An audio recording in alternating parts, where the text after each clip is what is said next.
Être médiateur de nuit, dans un premier temps, on déambule le soir dans les 3 quartiers, donc Chemin de Lille, le Vieux-Pont et Anatole France. Et dans ces quartiers-là, de temps en temps, on rencontre des personnes en difficulté. Donc on échange avec eux, on essaie de trouver des solutions, leur donner des adresses ou des numéros de téléphone pour des centres, des centres sociaux où ils peuvent aider pour des papiers ou des hébergements. En plus de ça, on va voir des regroupements de jeunes. On essaie de discuter avec eux par rapport aux nuisances sonores, aux voisins qui voudraient dormir parce qu'ils travaillent le lendemain.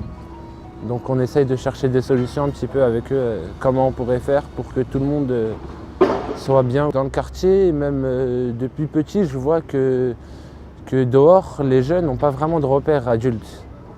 Et le fait de venir, d'être médiateur, de donner notre vision des choses et pas une vision en tant qu'habitant, ça montre un peu des règles à des personnes, ça montre un peu qu'on vit vraiment en communauté, qu'il faut vraiment rester autour des règles et de bien respecter ça. Alors c'est un parking qui avait été vandalisé à plusieurs reprises.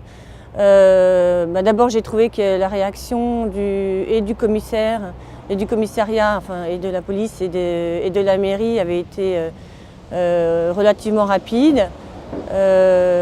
Les propositions, notamment les caméras de vidéosurveillance, étaient totalement comprises et puis maintenant obligatoires dans les constructions à venir.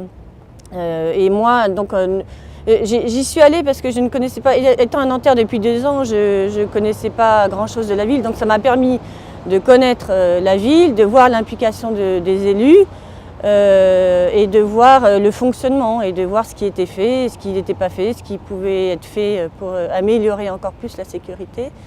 Et voilà, et moi, oui, ça m'a satisfait. Par curiosité, j'y suis allée, j'ai eu des réponses.